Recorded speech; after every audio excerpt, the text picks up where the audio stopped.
Hello বন্ধুরা, কেমন আছেন সবাই? আশা করি সবাই অনেক ভালোই আছেন।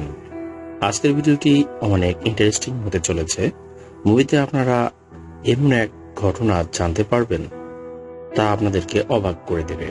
তা হলো, নির্জন দ্বীপে দুটি বাচ্চা আটকিয়ে যায় এবং তারপরে তাদের অনেক দিন কেটে যায় এবং তারপর তারা যখন ধীরে ধীরে প্রাপ্তবয়স্ক হতে থাকে, তাদের শরীর ও মন পরিবর্তন হতে থাকে, কিন্তু তারা নির্জন দ্বীপে থাকায় তাদের এই পরিবর্তন তারা বুঝতে পারে না। ওসব ভাবতে ও বুঝতে গিয়ে তারা একে অপরের কাছাকাছি চলে আসে, কিন্তু তারপর তারা বুঝতে পারে না তাদের কি করা উচিত। এসব নিয়েই এই মুভিটির কাহিনী। তো বন্ধুরা, তাহলে হয়ে যাক আরেকটি মুভি এক্সপ্লেন। সিনেমাটির শুরুতে দেখা যায় যে সমুদ্রের বুকে একটি জাহাজ, আর সেই জাহাজে একটি ফ্যামিলি ও ছোট দুটি বাচ্চা। বাচ্চা দুটির নাম হলো রিচার্ড ও অ্যামলিন। তারা সম্পর্কে একে অপরের কাজিন হচ্ছে। জাহাজটিতে রিচার্ডের বাবাও রয়েছে, আর সাথে আছে পেডি নামে একজন নামকরা রাঁধুনি ও কর্মচারী, যিনি সবসময় তাদের খাবার দাবারের ব্যবস্থা করতেন। কিন্তু একদিন হঠাৎ করে জাহাজে আগুন লেগে যায়। তখন কোনো উপায় না পেয়ে পেডি, মানে সেই মধ্যবয়স্ক লোকটা, বাচ্চাদের বাঁচানোর জন্য ছোট্ট একটি নৌকায় করে সেখানে চলে যায়। সারা রাত নৌকায় কাটানোর পর পরদিন সকালে তারা একটি দ্বীপের কাছে চলে যায়। ছোট মেয়ে এমলিন তা দেখতে পায় ও পেডিকে তা জানায়। তখন পেডি নৌকাটিকে সেই অজানা দ্বীপের কাছে নিয়ে যায়, আর তারা খেয়াল করে দেখে যে এখানে বেঁচে থাকার জন্য সবকিছুই রয়েছে। এখানে আবার পেডি লাল পানি একটা ট্যাঙ্কি, মানে ডিব্বা পেয়ে যাবে এবং পেয়ে অনেক খুশি হবে, কারণ এমন নির্জন দ্বীপে এমন একটি জিনিস পাওয়া আসলেই তার জন্য স্পেশাল কিছু। আর রিচার্ড একটি কঙ্কালের মাথার খুলি এখানে পাবে ও পেডিকে দেখাবে। তখন পেডি বুঝতে পারে তাদের আগে এখানে অন্য কেউ ছিল। তখন পেডি এখানে থাকা নিরাপদ নয় ভেবে অন্য দ্বীপের দিকে চলে যাবে ও সেখানে গিয়ে লাল পানি খাওয়া শুরু করবে। সে সময় সে একটি শব্দ শুনতে পায় ও সেখানে গিয়ে একটি বাজে দৃশ্য দেখতে পায়, আর ফিরে এসে বাচ্চাদের সতর্ক করে বলে যে তারা যেন একাকী এখানে বাইরে ঘোরাঘুরি না করে। পেডি সেই ঘটনাটি নিয়ে চিন্তায় পড়ে যায়। তারপর পেডি লাল পানি খেয়ে আগুন জ্বালিয়ে সেলিব্রেট করতে থাকে। বাচ্চারা তা দেখে অনেক আনন্দ পায়। তবে লাল পানি বেশি খাওয়ায় পেডি তাড়াতাড়ি ঘুমিয়ে পড়ে। পরদিন সকাল হতে পেডি দেখতে পায় লাল পানির ডিব্বাটি সমুদ্রের জলের মধ্যে ভেসে যাচ্ছে। তখন সে সেটি আনতে যায়। সেই সময় ডিব্বাটি সমুদ্রে অনেক দূরে চলে যাওয়ায় পেডি সেটি নিতে গিয়ে সাঁতরাতে গিয়ে ক্লান্ত হয়ে পড়ে। গতরাতে লাল পানি বেশি খাওয়ায় পেডি খুব তাড়াতাড়ি ক্লান্ত হয় এবং ধীরে ধীরে পানিতে ডুবে যেতে থাকে। তারপর দেখবেন সকাল হলে বাচ্চারা পেডিকে না দেখতে পেয়ে তাকে খুঁজতে থাকবে। তারপর সমুদ্রের ধারে গিয়ে পেডিকে দেখতে পায় যে পেডি আর নেই। তা দেখে বাচ্চারা অনেক কষ্ট পায় ও ভয় পায়, কারণ এই নির্জন দ্বীপে পেডি তাদের একমাত্র ভরসা ছিল। বাচ্চারা এখন প্রায় একা হয়ে যায়। এই ঘটনার পর রাতের বেলা তারা গল্প করতে থাকে, আর অ্যামলিন রিচার্ডকে বলে সে আর এই দ্বীপে থাকতে চায় না। পরদিন তারা অন্য আরেকটা দ্বীপে চলে যায় ও সেখানে থাকার ব্যবস্থা করে। পেডি অবশ্য তাদের আগেই শিখিয়েছিল কিভাবে একটা নির্জন দ্বীপে বসবাস করতে হয়। তারপরে সিন এভাবে অনেকদিন কেটে যায়। তাদের এখন পরিণত বয়স, তাদের শারীরিক ও মানসিক অনেক পরিবর্তন হয়ে গেছে। তারা একে অপরের প্রতি আকর্ষণ অনুভব করছে, কিন্তু তারা বুঝতে পারে না কেন তাদের মধ্যে এরকম হচ্ছে। অন্য সিনে দেখবেন অ্যামলিন পানিতে গোসল করছে। সে সময় সে পানিতে লাল বর্ণের অস্তিত্ব দেখতে পায় আর রিচার্ডকে ডাক দেয়। পরে অবশ্য খেয়াল করে দেখে যে সেটা তার শরীর থেকেই হচ্ছে, মানে এটা তার মেয়েলি শরীরের পরিণত বয়সে প্রবেশ করার প্রথম ঘটনা ও সংকেত ছিল। তারপর রিচার্ড জোরে হাসলে অ্যামলিন বুঝতে পারে ও রিচার্ডকে যেতে বলে। তবে রিচার্ড জলের দিকে খেয়াল করে দেখে পরে এমলিনের শরীরের কাটা জায়গাটা দেখতে চায়। তবে এমলিন লজ্জায় তা এড়িয়ে যায়। এতে রিচার্ড অনেক দুঃখ পায় আর ভাবে এমলিন তার কাছ থেকে কিছু লুকাচ্ছে। এ নিয়ে তাদের মধ্যে মানবিমান হতে থাকে, আর তারা একে অপরের প্রতি আরো বেশি আকর্ষণ অনুভব করতে থাকে। পরের দৃশ্য দেখবেন এমলিন একটি শব্দ শুনতে পায় আর খেয়াল করে সেটা দূরের অন্য একটা দ্বীপ থেকে আসছে। তারপর সে সেই দ্বীপে চলে যায় ও দেখতে পায় সেখানে বড় একটা মূর্তি ও মূর্তির ভয়ঙ্কর রূপ। তা দেখে ভয়ে সে সেখান হতে চলে আসে আর সেই ঘটনা রিচার্ডকে জানায়। রিচার্ড সেই ঘটনা শুনে এমলিনের ওপর রেগে যায়, কারণ পূর্বের বেডি তাদের কসম দিয়ে নিষেধ করেছিল যেন তারা সেই দ্বীপে না যায়। তারপর এমলিন গিয়েছিল আর বেডির কথা অমান্য করেছিল, এই জন্য রিচার্ড খেপে যায়। সেই রাতে এমলিন ঘুমানোর সময় রিচার্ডকে নিয়ে খারাপ স্বপ্ন দেখতে থাকে আর রিচার্ডকে ঘুমেই ডেকে ওঠে। তা শুনে রিচার্ড চলে আসে। তখন এমলিন তাকে হারানোর ভয়ের কথা বলে ও রিচার্ড এমলিনের সাথে কিছুটা ঘনিষ্ঠ হতে চায় সে সময়। তবে এমলিন তাতে সাড়া দেয় না। এতে রিচার্ড বাবু একটু রাগী হয় আর পরদিন একাই অন্যখানে সে যেতে চায়। তখন এমলিনও যায় তার পিছে পিছে তার রাগ ভাঙাতে।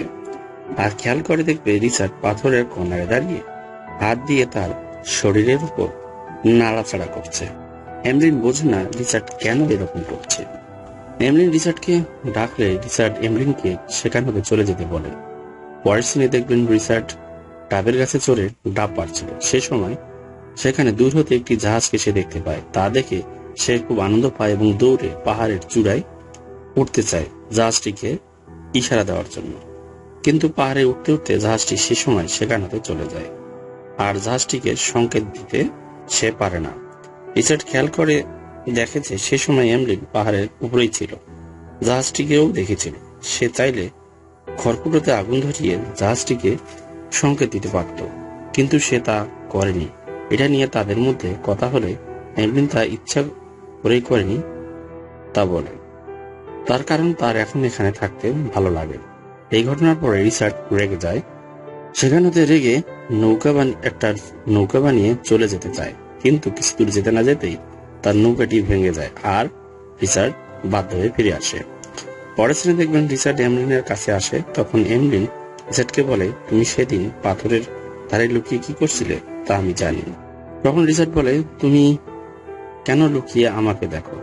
তখন এমলিন বলে, সে যে লুকিয়ে তার কাপড় পাল্টানো দেখে সে বিষয়টা সে জানে। তা শুনে রিচার্ড অনেক রেগে যায় আর এমলিনকে তার ঘর হতে এমলিনের জিনিসপত্র বাইরে বাইর করে দেয় আর ঘরে একাকী থাকার সিদ্ধান্ত নেয়। পরে দেখবেন ঝড় আসে, এমলিন কোনো মতে গুহার নিকট আশ্রয় নেয়।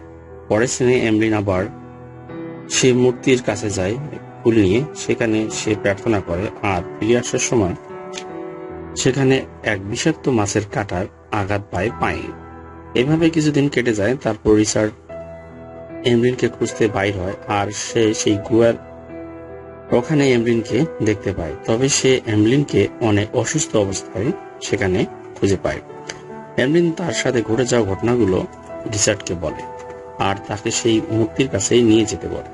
রিচার্ড তাকে সেই মূর্তির কাছে নিয়ে গিয়ে রেখে প্রার্থনা করতে থাকে আর এর কয়েকদিনের মধ্যে এমলিন সুস্থ হয়ে যায়। এরপর রিচার্ড ও এমলিনকে তার সাথে নিয়ে আসে। এখন তারা আবার আগের মতো একসাথে থাকা শুরু করে। পরের সিনে দেখবেন তারা একসাথে বসে গল্প করছিল আর পেঁপে খাচ্ছিল। সে সময় তাদের মধ্যে একটা ফিলিংসের অনুভূতি আসা শুরু করে। তখন তারা প্রথম শারীরিক কসরতটি সেরে নেয়, মানে মিটারটাই করে নেয় আর বুঝতে পারে যে তারা বহুদিন ধরে নিজেদের মধ্যে যে অনুভবটি করছিল আসলে এটি ছিল সেটাই। তারপর তারা প্রায় সবসময় এই শারীরিক কসরত করতে থাকে, কারণ তারা এতে করে খুব আনন্দ ও মজা পাচ্ছিল। এভাবে তাদের বেশ কিছুদিন আনন্দে কাটতে থাকে। পরের সিনে দেখবেন এমলিন রিচার্ডকে এড়িয়ে চলছে। তা দেখে রিচার্ড এমলিনকে জিজ্ঞাসা করে এর কারণটা কি, সে কেন তাকে এড়িয়ে যাচ্ছে। এমলিন বলে, এটা তেমন কিছু না, তবে তার শরীরটা খারাপ অনুভব হচ্ছে, তার পেটের ভিতর কিছু একটা হয়েছে, তা সে রিচার্ডকে জানায়। রিচার্ড হাত দিয়ে বুঝতে পারে যে এমলিনের পেটে কিছু একটা নড়াচড়া করছে। ঘটনাটি হলো এমলিন মাতৃত্বের স্বাদ পেতে চলেছে, তবে তাদের এই সম্পর্কে কোনো ধারণা না থাকায় তারা বুঝতে পারছে না যে আসলে এটা কি হতে চলেছে। পরের সিনে রিচার্ড আদিবাসীদের দেখতে পায় এবং একটি ভয়ঙ্কর ঘটনা তার চোখের সামনে হয়। তা দেখে রিচার্ড চলে আসে এবং অনেক ভয় পায়।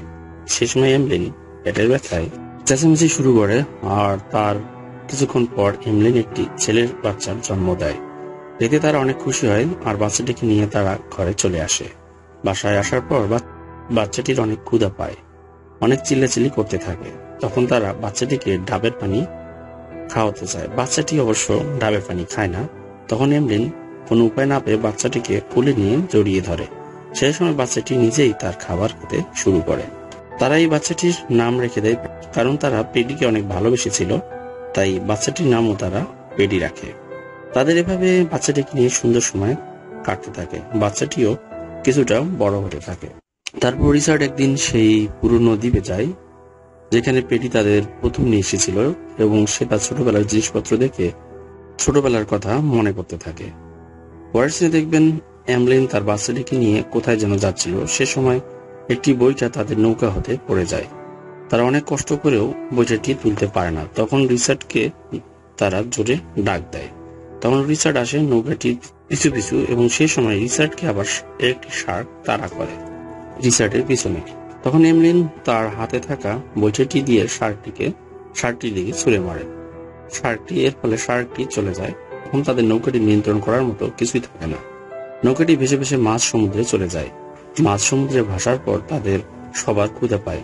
বাচ্চাটি ক্ষুধার তাড়নায় নৌকায় থাকা এক বিষাক্ত ফল খেয়ে ফেলে।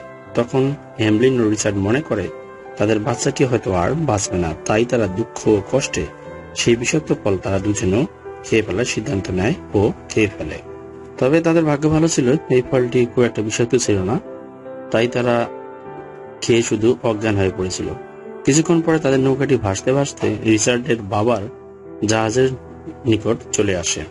আসলে এটা একটা মিরাক্কেল ঘটনা ছিল, আর রিচার্ডের বাবা তা দেখতে পায়। তারপর অন্য একটা নৌকা দিয়ে তাদেরকে উদ্ধার করে আর বুঝতে পারে এরা এখনো বেঁচে আছে। পরে তাদের উদ্ধার করে সুস্থ করে তোলে। এভাবেই সিনেমাটি শেষ হয়ে যায়। তো বন্ধুরা, কেমন লাগলো সিনেমাটি? আসলে আমাকে সিনেমাটি অনেক ভালো লেগেছে। আর আপনারা যদি মনোযোগ দিয়ে এক্সপ্লেইনটা শোনেন, আশা করি আপনাদেরকেও ভিডিওটি অনেক ভালো লাগবে। আর পারলে বেন সিনেমাটি অবশ্যই দেখে নেবেন। আর বন্ধুরা, আপনাদের কেমন ভিডিও দরকার, কোন সিনেমাটির সম্বন্ধে আপনারা এক্সপ্লেন চাচ্ছেন, তা অবশ্যই আমাদেরকে কমেন্টসে জানিয়ে দেবেন।